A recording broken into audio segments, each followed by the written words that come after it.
Él es sociólogo, también es periodista, fue subsecretario de Medios de la Nación y también fue secretario de Comunicación de la Ciudad de Buenos Aires. Es alguien que siempre me gusta escuchar y leer. Su nombre es Daniel Rosso, está del otro lado de la línea. Daniel, buenos días. Dante Palma te saluda. Buenos días, Dante, qué gusto escucharte. ¿Cómo estás? Muy bien, muy bien. Lo mismo para mí, Daniel. Es un placer. Hacía mucho que no hablábamos. Sí, Eh, sí, es cierto, es cierto. Daniel, te pregunto, mira, bueno, arrancamos hablando aquí en el programa del famoso video, digo, que esta semana se filtró, a ver, lo pongo entre comillas, vos me dirás después, eh, y que bueno, apareció en un portal de una línea, que tiene una línea editorial oficialista, y a partir de hecho es que se sospecha que fue el propio gobierno el que lo filtró. Te pregunto entonces si te parece verosímil esa interpretación y si así fuese, si crees que fue una buena estrategia del gobierno en todo caso. Mira, a ver, yo creo que efectivamente sí fue el gobierno quien lo hizo. ¿Por qué? Bueno, porque lo que se necesitaba era actuar sobre una situación que yo te diría de triple, de farandulización de la figura presidencial, de menemización y la continuidad de eso era cierta de la ruización, o sea, era colocarlo al presidente en un lugar fuera de la ley, junto al privilegio, asociado a la fiesta, como un modo efectivamente de construirse la oposición por contraste, ¿no? La oposición que básicamente opera en el campo comunicacional. Lo que hace es intentar construir al otro, en este caso al gobierno, con un conjunto de atributos negativos y de tradiciones políticas negativas para ello después construirse por contraste. Es decir, si efectivamente la figura presidencial está minimizada, está farandulizada, está delarruizada, ellos pasan a ser con algún tipo de visibilidad los que encarnan los atributos contrarios y las tradiciones políticas contrarias. Ellos serían la república, la democracia, la seriedad, la gestión eficiente de Rodríguez Larreta, etcétera, etcétera. Entonces, ante esa construcción en marcha, con los medios hegemónicos jugando esa construcción, el gobierno tuvo que salir a intentar desarmar esa operación. Y me parece que lo hicieron de dos modos. Por un lado, con esto que vos señalás, porque la verdad es que ese video no muestra un ambiente de farandilización o de menemización. En realidad es un presidente que está aburrido en la escena, que está concurriendo a un festejo medio rutinario de ese tipo de cumpleaños rutinarios, y lo que sí tiene de cuestionable, que es el tema de haber transgredido ciertas normas, bueno, pidió disculpas de modo inmediato, por lo cual me parece que se intentó desconstruir esa gran burbuja simbólica, mediática que se intentaba armar, que es una figura presidencial menemizada, farandulizada, en el fondo de la ruizada, ¿no? Como alguien que a partir de ahí queda como una especie de vacío de poder, sin identidad clara y sobre todo sin el componente que Alberto Fernández vino a colocar dentro del frente de todos, que es el componente ético y el componente legalista y republicano frente a la figura kirchnerista estigmatizada, ¿no? Me parece que ahí toda la operación estuvo alrededor de eso. Daniel, a ver si no sé cómo preguntártelo bien. Yo te diría algo así como, desde la masa crítica, si querés, nacional y popular desde los últimos 10 años, te diría que hay como un énfasis muy grande en la cuestión comunicacional, ¿no? Como si, Sí.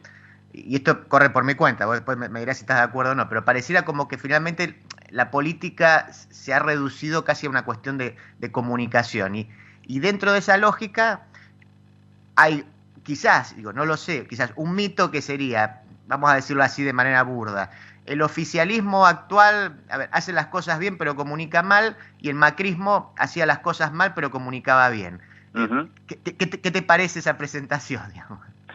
A ver, yo te diría, con el riesgo de ponerme un poco técnico, que el macrismo ha entendido el giro lingüístico, toda esa tradición filosófica que vos conocés bien, que le da al discurso un lugar central en la construcción de lo real, por decirlo de algún modo.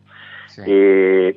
y algunas, por lo menos algunas corrientes bastante fuertes dentro del kirchnerismo o de las fuerzas gubernamentales, le cuesta el giro lingüístico, o sea, siguen como pegado a cierto objetivismo clásico, a que efectivamente los discursos son exactamente igual a los hechos que esos discursos nombran, y por lo tanto la creatividad del discurso gubernamental a veces no tiene el vuelo que podría tener, es decir, hay como una especie de desconfianza de la metáfora, por decirlo de algún modo.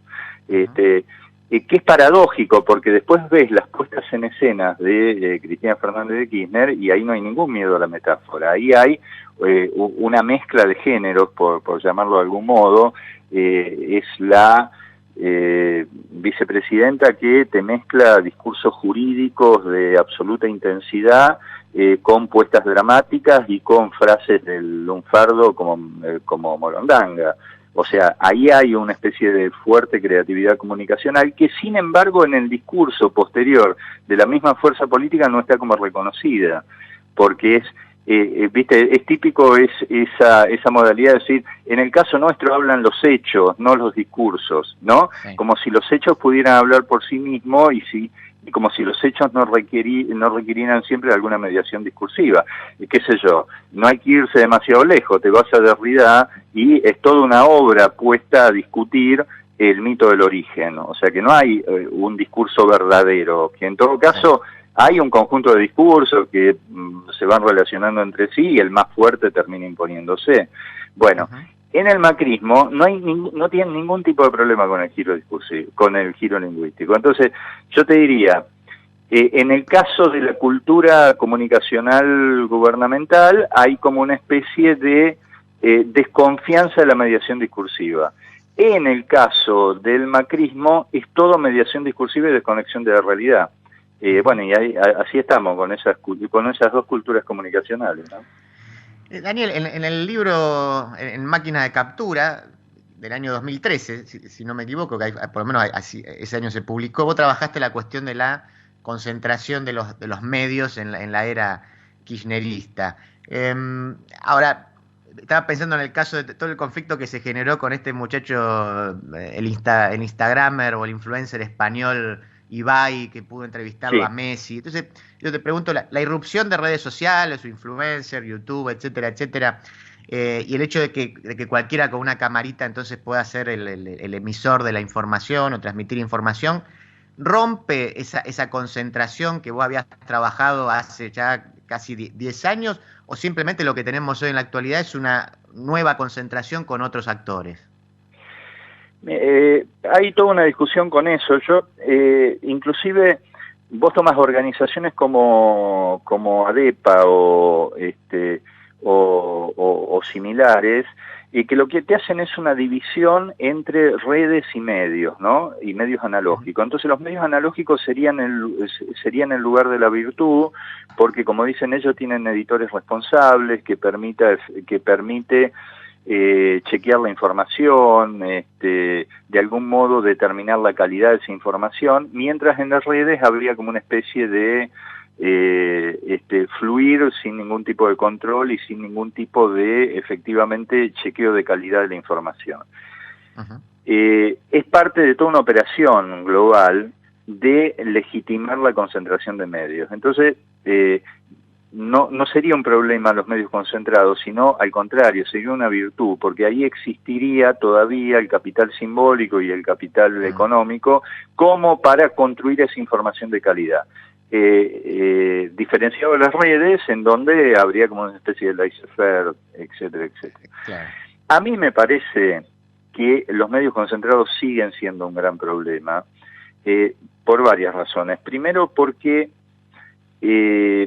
buena parte de la información que circula en las redes es información que producen los medios concentrados. O sea, efectivamente, cuando vos haces estudios, nosotros hicimos hace poco un estudio cualitativo importante sobre consumos culturales en la provincia de Buenos Aires, y efectivamente te aparece un sector que dice que se informa por las redes. Ahora, cuando vos vas un poquito más a fondo en la cualitativa, lo que te dicen es que se informan por las redes, pero a través del portal de Clarín o a través del portal de La Nación, o es como que cambia el modo de acceso, pero la información es la misma de los medios concentrados.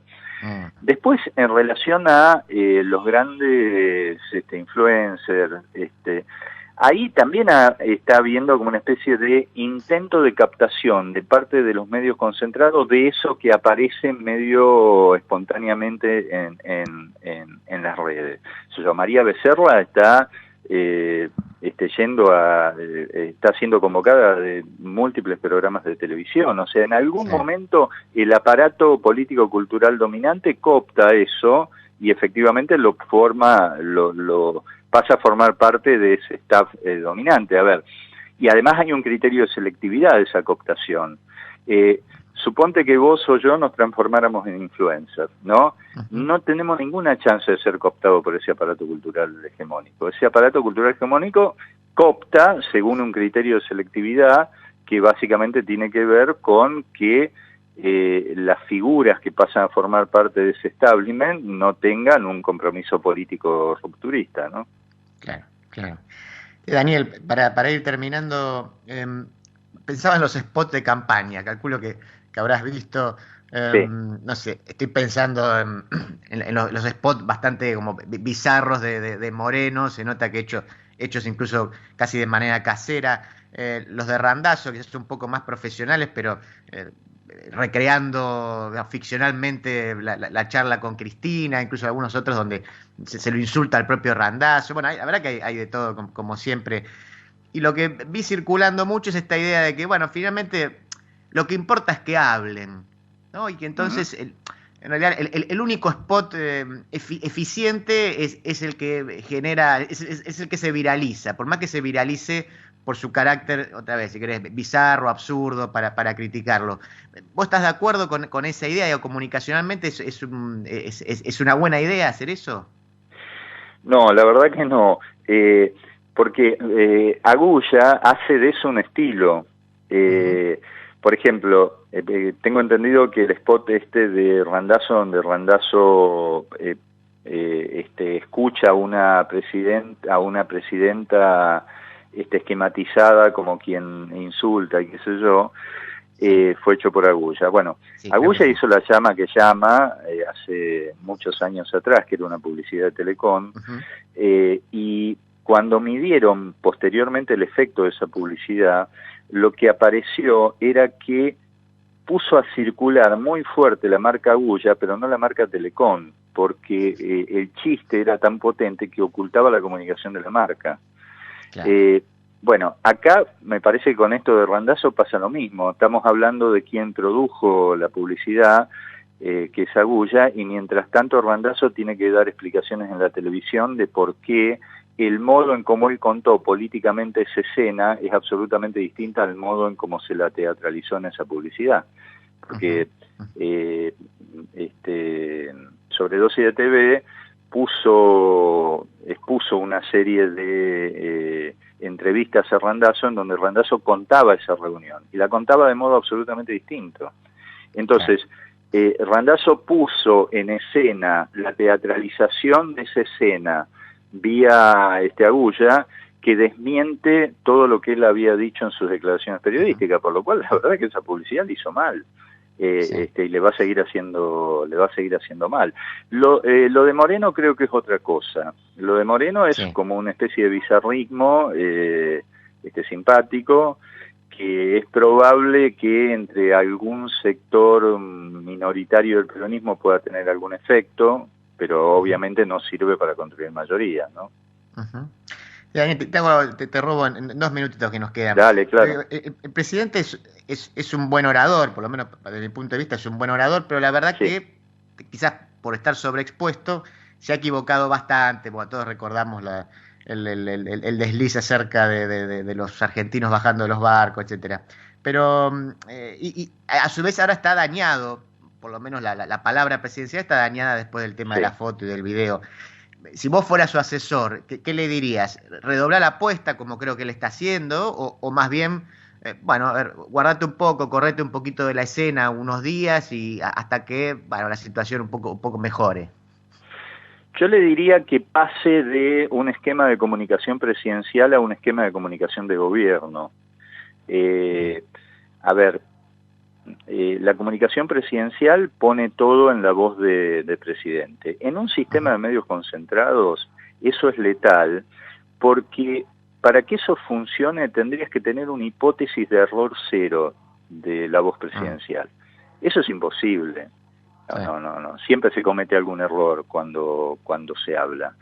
No existe la posibilidad del error cero. Entonces, si vos tenés toda esa maquinaria de captura buscando la inconsistencia para exponértelo, y los medios concentrados tienen esta enorme capacidad de reproducción del discurso, el presidente termina hablando para que los medios construyan otro discurso distinto al que él emitió todo el tiempo. Entonces, me parece que deberían pasar a una modalidad de comunicación de gobierno, es decir, tener 20 voceros con distintos tipos de especializaciones, coordinado, y que eso funcione como un sistema en los medios, como un sistema comunicacional, que inclusive tengan dividida. Mira, hace un rato en una charla con la ministra Frederick nos contaba sobre todo lo que tiene que ver con el tema del contrabando económico, etcétera. Entonces yo le decía que en Argentina hay una operación mediática permanente de colocar la ilegalidad en la política, de toda la corrupción, etcétera. Sí.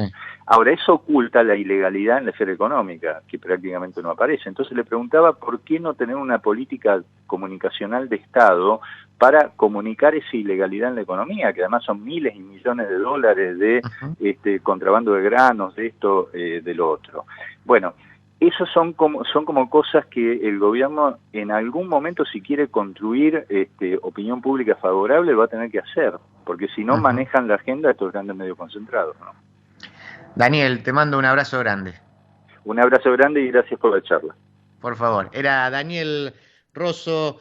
Les dije que quédense, que Daniel es un tipo muy, muy interesante para escuchar. Estamos llegando